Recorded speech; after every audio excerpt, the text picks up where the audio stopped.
Bienvenidos a Lecturas de Marxismo. Soy Pablo Bernardo Hernández Jaime. Hoy, Carta a Joseph Bloch de Friedrich Engels, 1890. El texto en cuestión es muy breve y es un texto muy tardío de Engels, 5 años antes de su fallecimiento. Sin embargo, es de bastante relevancia el texto por la aclaración que hace con respecto a un tema central en el pensamiento marxista, que es la concepción materialista de la historia. Con este documento, Engels nos ayuda a resolver algunas confusiones que pueden llegar a generarse en el pensamiento marxista y que en ocasiones han llegado a ser prevalentes y que no son confusiones menores. Dejando otros comentarios adicionales para el final, procedo a leer. De Friedrich Engels, Carta a Joseph Bloch, Londres, septiembre de 1890. Según la concepción materialista de la historia, el factor que en última instancia determina la historia es la producción y la reproducción de la vida real. Ni Marx ni yo hemos afirmado nunca más que esto.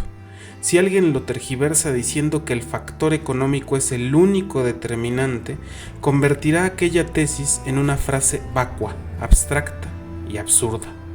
La situación económica es la base, pero los diversos factores de la superestructura que sobre ella se levantan, las formas políticas de la lucha de clase y sus resultados, las constituciones que después de ganada una batalla redacta la clase triunfante, etc., las formas jurídicas, e incluso los reflejos de todas estas luchas reales en el cerebro de los participantes, las teorías políticas, jurídicas, filosóficas, las ideas religiosas y el desarrollo ulterior de estas hasta convertirlas en sistemas de dogmas, ejercen también su influencia sobre el curso de las luchas históricas y determinan predominantemente en muchos casos su forma.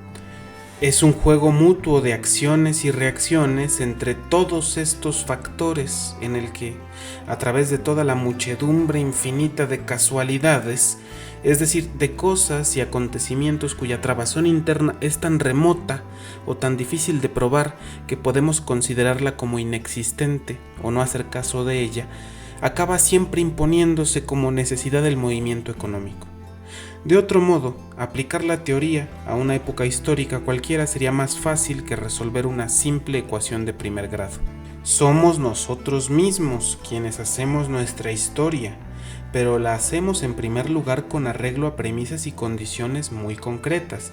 Entre ellas son las económicas las que deciden en última instancia, pero también desempeñan su papel, aunque no sea decisivo, las condiciones políticas y hasta la tradición, que merodea como un duende en las cabezas de los hombres. También el Estado prusiano ha nacido y se ha desarrollado por causas históricas, que son en última instancia causas económicas, pero apenas podrá afirmarse sin incurrir en pedantería que de los muchos pequeños estados del norte de Alemania fuese precisamente Brandeburgo, por imperio de la necesidad económica y no por la intervención de otros factores, el destinado a convertirse en la gran potencia en que tomaron cuerpo las diferencias económicas, lingüísticas y desde la reforma también las religiosas entre el norte y el sur. Es difícil que se consiga explicar económicamente, sin caer en el ridículo, la existencia de cada pequeño estado alemán del pasado y del presente, o los orígenes de las permutaciones de consonantes en el alto alemán que convierten en una línea de ruptura que corre a lo largo de Alemania la muralla geográfica formada por las montañas que se extienden de los Sudetes al Tauno. En segundo lugar, la historia se hace de tal modo que el resultado final siempre deriva de los conflictos entre muchas voluntades individuales, cada una de las cuales a su vez es lo que es por efecto de una multitud de condiciones especiales de vida. Son pues innumerables fuerzas que se entrecruzan las unas con las otras, un grupo infinito de paralelogramos de fuerza de las que surge una resultante, el acontecimiento histórico, que a su vez puede considerarse producto de una fuerza única, que como un todo actúa sin conciencia y sin voluntad, pues lo que uno quiere tropieza con la resistencia que le opone otro, y lo que resulta de todo ello es algo que nadie ha querido, De este modo, hasta aquí toda la historia ha transcurrido a modo de un proceso natural y sometida también sustancialmente a las mismas leyes dinámicas. Pero del hecho de que de las distintas voluntades individuales, cada una de las cuales apetece aquello a que le impulsa su constitución física y una serie de circunstancias externas que son en última instancia circunstancias económicas o las suyas propias personales o las generales de la sociedad, que estas voluntades individuales no alcancen lo que desean, sino que se fundan todas ellas en una media total, en una resultante común, no debe inferirse que estas voluntades sean igual a cero. Por el contrario, todas contribuyen a la resultante y se hallan por tanto incluidas en ella. Además, me permito rogarle que estudie usted esta teoría en las fuentes originales y no en obras de segunda mano. Es verdaderamente mucho más fácil. Marx apenas ha escrito nada en que esta teoría no desempeñe su papel. Especialmente el 18 Brumario de Luis Bonaparte es un magnífico ejemplo de aplicación de ella. También en el Capital se encuentran muchas referencias. En segundo término, me permito remitirle también a mis obras La subversión de la ciencia por el señor Eugenio Düring y Ludwig Feuerbach y el fin de la filosofía clásica alemana, en las que se contiene, a mi modo de ver, la exposición más detallada que existe del materialismo histórico. El que los discípulos hagan a veces más hincapié del debido en el aspecto económico es cosa de la que en parte tenemos la culpa Marx y yo mismo. Frente a los adversarios teníamos que subrayar este principio cardinal que se negaba y no siempre disponíamos de tiempo, espacio y ocasión para dar la debida importancia a los demás factores que intervienen en el juego de las acciones y reacciones. Pero tan pronto como se trataba de exponer una época histórica y por tanto de aplicar prácticamente el principio, cambiaba la cosa y ya no había posibilidad de error. Desgraciadamente ocurre con harta frecuencia que se cree haber entendido totalmente y que se puede manejar sin más una nueva teoría por el mero hecho de haber asimilado, y no siempre exactamente, sus tesis fundamentales.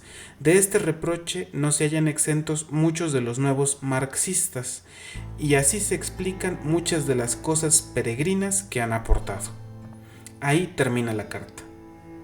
Como decía en un principio, el texto es importante porque hace aclaraciones sobre el materialismo histórico o la concepción materialista de la historia. Estas aclaraciones son relevantes porque nos ayudan a refinar nuestra comprensión. Las aclaraciones son fundamentalmente dos. Primero, no unilateralizar la determinación económica en última instancia. En segundo lugar, considerar que los acontecimientos históricos no son planeados, sino que tienen un elemento fortuito importante.